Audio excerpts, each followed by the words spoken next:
गरुड़ पुराण में कहा है मेरे भाई बहनों, जैसे हम लोग मरेंगे अपने ही परिवार वाले अपने को उठा के ले जाएंगे और शमशान में ले जाके आग लगा देंगे। शरीर ये जल जला के राख हो जाएगा, पंचभूतों की देह है, पंचभूतों में मिल जाएगी, लेकिन जीवात्मा अजर है, अमर है, अविनाशी है। Soul is never born and never die. Gita ji में स्वयं ठाकुर जी कहते हैं कि नैनम छिदंति शस्त्राणि नैनम दहति पावकः न चैनम क्लेद्यन्त्यापो न शोषयति मारुतः।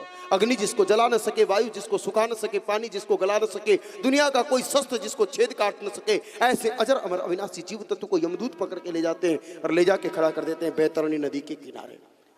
चौड़ाई बताइए 400 योजन, एक योजन में 4 किलोमीटर कोस होते हैं, एक कोस में 3 किलोमीटर होते हैं, अर्थात 4800 किलोमीटर चौड़ी नदी, रक्त मिश्रित भरी उस नदी। जीव को कहते हैं कि अगर पार पहुंच गया तो आगे गौलोक है, वैकुंठ है, उत्तम लोक है, स्वर्ग है, और डूब गया तो प्रेत बनेगा या नरक जाएगा। पार जाने के लिए वहां कोई साधन नहीं, सिर्फ एक साधन, जो आदमी प्रातः उठ करके प्रेम से गौमाता को श्रद्धा से प्रणाम करे, स्वयं खाने से पहले उत्तम भोजन जिमाए, साफ सुथरा शुद्ध जल पिलाए, अपने घर के बाहर कोई गाय माता खड़ी हो जाए तो दौड़ करके शीतल जल बाल्टी भर में घर से लाएं और उनको पिलाएं। घर के भीतर की गाय माता को भी उत्तम से उत्तम जल पिलाएं। घर में गाय माता रखी है तो उनको अकेली कभी घर से नहीं निकाले, साथ में घुमाने के लिए ले जाएं। ना समय हो तो अच्छे से बांध करके भी उत्तम रीति से घर में सेवा करें। दूध देने वाली गैया मैया अगर अपने आंगन में है तो कम से कम 1 या 2 थन का दूध बछड़े बछड़ी के लिए आवश्यक रूप से छोड़ दें। सारे दूध का उपभोग स्वयं नहीं करें, पूर्ण आदर के साथ उनकी सेवा करें।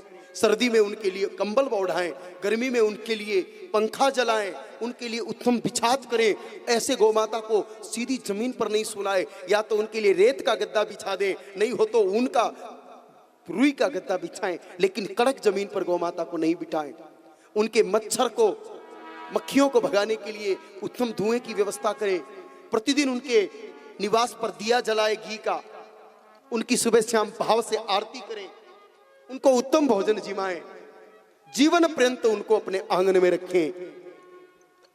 और जब वो गौ माता वृद्ध हो जाए और उनकी उम्र पूरी हो जाए, वो वृद्ध गौ माता जब अपनी आयु को पूरा करके आनंद के साथ अपने घर में प्राण छोड़ेगी तो फिर अकेले प्राण नहीं मेरे भाई बहनों, प्राणों के संग संग 2 आशीर्वाद भी छोड़ेगी। पहला आशीर्वाद कि बेटा बुढ़ापे तक तूने मेरी सेवा की, जा तेरे बच्चे भी बुढ़ापे में तेरी सेवा करें।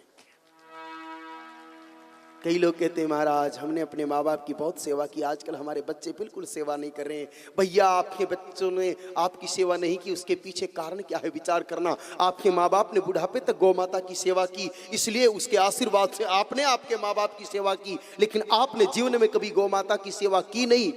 और कर्तव्य बनता है हिंदू होने के नाते गौ की सेवा कर्तव्य से विमुख रहे, इसलिए गौ माता ने श्राप दिया। और गौ माता का आशीर्वाद फलित होता है तो साप भी तो फलित होता है भाई। लाख करो चतुराई कर्म का लेख मिटे नारे भाई, और उसी कर्म के कारण से तो बन को चले रघुराई। दशरथ मरण हरण सीता का बन बन राम फिरे, कर्मों की करनी टाल्योरी ना ही टले। राम जी नहीं बच पाए तो आप और हम क्या खाक बचेंगे भाई। अगर हमने गौ माता को जीवन में सताया है और वृद्धावस्था में किसी गौ की सेवा नहीं की, घर में रखने की क्षमता है तो घर में रख के करो, नहीं तो एक गौ माता की जीवन पर्यंत किसी गौशाला में सेवा करो। वो बुढ़ी गौ माता जिस दिन गौशाला में प्राण छोड़ेगी उस दिन भी आपको आशीर्वाद देगी कि बेटा विषम परिस्थितियों में भी गौशाला में रख करके भी तूने मेरी सेवा की, जा तेरे बच्चे बुढ़ापे में तेरी सेवा करेंगे ही करेंगे। पहला आशीर्वाद तो उस भगवती का ये मिलेगा। और दूसरा आशीर्वाद की बेटा मृत्यु के पश्चात बैतरणी के किनारे मैं आऊंगी और मेरी पूंछ पकड़ के तू बैतरणी पार करके बैकुंठ गौलोक उत्तम लोक चला जाएगा।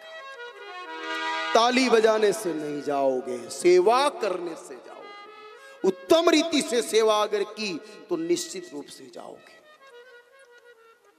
तो भाई जिसने गौ माता की सेवा की उनको तो तनिक भी चिंता करने की आवश्यकता नहीं, उनके लिए तो भगवती गौ माता जी पधारेगी और जीव भगवती गौ माता जी की पूंछ पकड़ के पार हो जाएगा।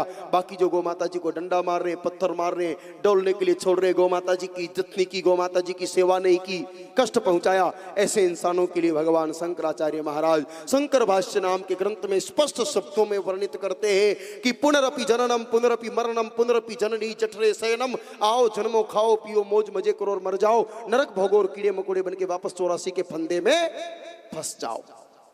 फैसला आपके हाथ है। दोनों व्यवस्थाएं भगवती जगदम्बा गौ माता के पास है। चाहे तो आप डंडे मार के, प्रहार करके, कष्ट दे करके नरक की व्यवस्था कराओ, और चाहे तो आप सेवा करके बैकुंठ का रिजर्वेशन कराओ। और शास्त्रों की बात समझ में नहीं आवे तो देसी तरीके से समझा दूं। आप किसी गौ माता जी की पीठ पर हाथ घुमा के देखना, जैसे जैसे गैया जी की पीठ पे हाथ घुमाओगे ना, वो गैया जी तुरंत अपनी पूंछ को धीरे से ऊपर उठाते हैं, संकेत करते हैं कि बेटा चिंता करने की आवश्यकता नहीं, मेरी पूंछ आएगी और तुझे परली पार पहुंचाएगी। आप किसी बकरी की पीठ पे हाथ घुमा के देखना, बकरी तुरंत अपनी पूंछ को दोनों पैरों के बीच में दबा देती है कि भैया मेरी पूंछ पकड़ में नहीं आएगी, क्यों चक्कर में पड़ रहा है। आप किसी कुत्ते की पीठ पे हाथ घुमा के देखना, कुत्ता तुरंत अपनी पूंछ को ऐसे ऐसे हिला के इशारा करता है कि भोले प्राणी मेरे चक्कर में मत पड़, मेरी पूंछ कभी नहीं आएगी, कभी नहीं आएगी, कभी नहीं आएगी। आप किसी गधे की पीठ पे हाथ घुमा के देखना, सीधा डेंटल क्लिनिक पहुंचना पड़ेगा। आप किसी भैंस की पीठ पे हाथ घुमा के देखना, भैंस तुरंत खींच के पूंछ गाल पर मारती, लाल कर देती है कि बेटा मेरे चक्कर में पड़ेगा तो ऐसे ही यमदूत की मार खाएगा, नरक जाएगा, मेरा पूंछड़ा तुझे बचाने को नहीं आएगा। और भैंस आ भी गई तो आप और हम सब जानते हैं, वो तो पानी देखती है के अंदर बैठती है, भाई डुबो सकती है पर पार नहीं पहुंचा सकती। एकेव सूत्रम केवलम धेनु शरणम गच्छामि, वैद बिना तो मति नहीं, और भगवती गौ माता जी की सेवा के बिना रे नर तेरी किसी भी सूरत में सदगति नहीं। सारे कुंभ कर लिए हैं, सारी तीर्थ नहा लिए, 4 धाम कर लिए, भंडारे भी कर लिए, जप भी कर लिए, तप भी कर लिए, व्रत भी कर लिए, भागवत जी भी कर ला ली, रामायण जी भी बिठा दी, लेकिन अगर गौ सेवा नहीं की तो ये सारी फाइल केवल पड़ी रह जाएगी, पास नहीं होगी। आपने जितने भी पुण्य किए हैं उनकी फाइल तो तैयार हो गई, लेकिन जब तक गौ सेवा की सील नहीं लगेगी, जब तक नंदी सेवा के सिग्नेचर नहीं होंगे, आपकी फाइल मेरे गोविंद के दरबार में पास होने वाली नहीं है। केवल फाइल तैयार करके समय क्यों गंवा रहे हो भैया, सील भी साथ के साथ लगवाते रहो हर पेज पर। प्रतिदिन गौ की सेवा अगर होती रही तो आपका किया हुआ हर पुण्य फलित होता रहेगा। आप कहोगे मतलब हम सब जो कर रहे हैं बेकार जा रहा है, वेस्ट ऑफ टाइम। बिल्कुल waste of time and waste of money, कुछ भी मिलने वाला नहीं है। मैं स्पष्ट प्रमाणित कर दूं ना भैया, कलयुग केवल नाम आधारा, सुमिर सुमिर नर उतर ही पारा। नाम जप की बड़ी भारी महिमा है, इसमें कोई संदेह नहीं। जो राम नाम जप रहे हैं उनको पुण्य तो मिलेगा, लेकिन जो केवल राम नाम जप रहे हैं उनसे मेरा प्रश्न कि जब रामचरितमानस स्पष्ट शब्दों में कह रही है कि विप्रधेनु सुर संत हित लीन मनुज अवतार, गोद्विज धेनु देव हितकारी, कृपा सिंधु मानुष तनधारी, वो कृपालु दीन दयालु दीनानाथ प्रभु राम, निराकार रूप छोड़ करके निराकार गौ की सेवा के लिए ही लिया। तो जो भगवान राम गौ के लिए धरती पर आए, उनकी प्यारी गौ को कष्ट पहुंचा करके राम राम राम राम जपने वाले को नाम जप का पुण्य मिल सकता है क्या? जवाब दीजिए, नहीं मिलेगा।